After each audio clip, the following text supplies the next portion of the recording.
You've been doing sit-ups since forever.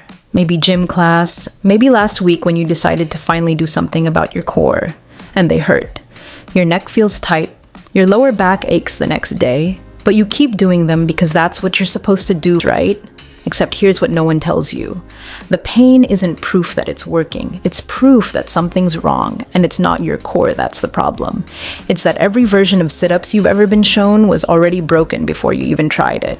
Your body's been trying to tell you this. The stiff neck, the lower back tension, the feeling that you're working hard but not really feeling it where you should.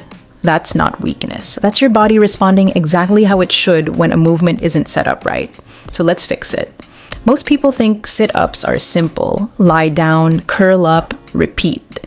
But what you've probably been doing isn't a core exercise at all. It's a neck pulling, hip flexor dominant movement that happens to involve your torso. And the worst part?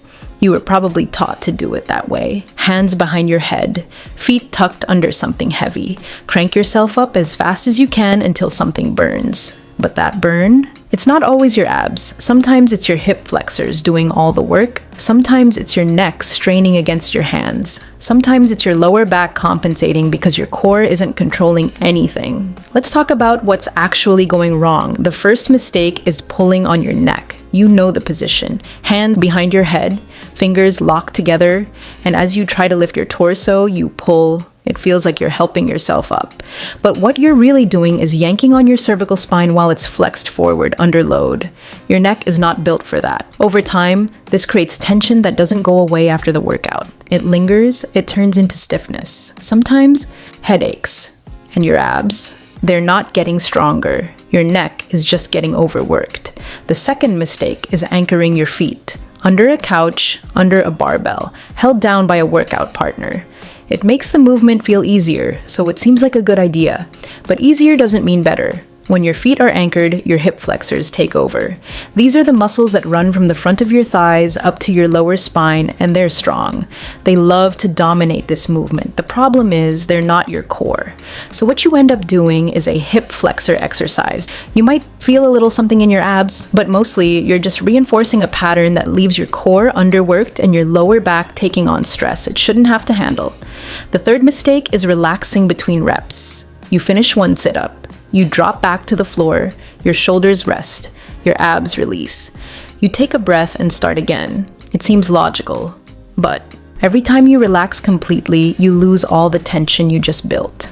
And tension is what keeps your core engaged and working. Without it, every single rep becomes a separate effort. You're not building endurance. You're just doing a series of disconnected jerks that don't actually strengthen the way you think they do. Now, let's talk about what a sit-up is actually supposed to feel like. Start by lying on your back, knees bent, feet flat on the floor, hip width apart. Not anchored, not tucked under anything, just resting there, stable and grounded. Your feet should feel light. If you notice them wanting to lift off the ground during the movement, that's a sign something else is taking over. Your arms can be crossed over your chest, fingertips resting lightly on your shoulders, or extended straight out in front of you. What matters is that your hands are not behind your head. Not until you've trained your core to do this movement without needing anything to pull on. Before you even think about lifting, engage your core. Gently draw your ribs down toward your hips. Press your lower back into the floor. You should feel a subtle tightening through your midsection. It's not dramatic, but it's the foundation of everything that comes next.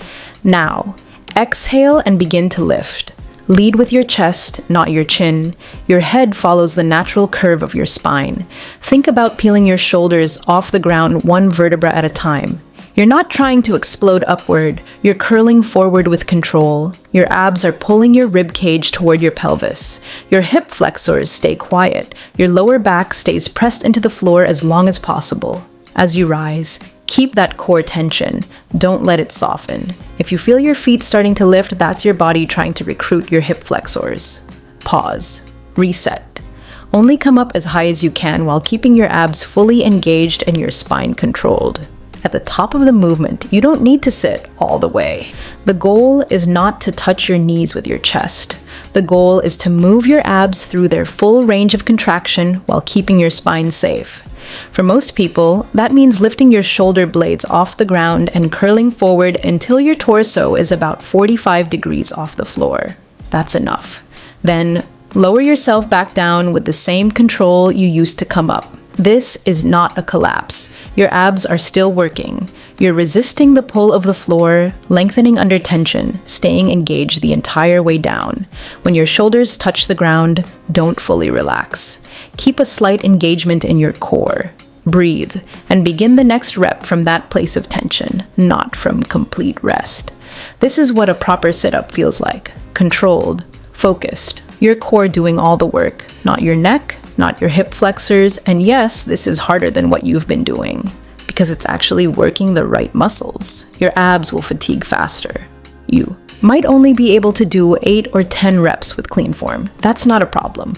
That's progress, because those 8 reps are doing more for your core than 30 sloppy ones ever could. If you're not strong enough to do a full sit-up yet, that's completely normal. Start with a partial sit-up. Lie on your back, knees bent, core engaged, and lift just your head and shoulder blades off the ground. Hold that position for 3 to 5 seconds. Lower with control. Repeat. You're training the same muscles, just with a smaller range. As you get stronger, you'll naturally be able to lift higher. You can also slow everything down. Take 3 seconds to lift. Pause at the top. Take 3 seconds to lower. This makes every rep significantly harder, but it also makes every rep more effective. You're building strength and control at the same time. Sit-ups aren't about how many you can do. They're about control, engagement, and building core strength that actually transfers to the rest of your life. When you stop pulling on your neck, when you stop anchoring your feet, when you stop dropping all your tension between reps, you start doing sit-ups the way they were always meant to be done. You don't need to do sit-ups every day. You don't need to do 100 of them. You just need to do them correctly. 2 or 3 times a week with focus and intention is more than enough. Let's train like a mad queen. Not by doing more, by doing better. If this helped, drop a comment and let me know what clicked. And if you want more no-nonsense guidance on building real strength, hit subscribe.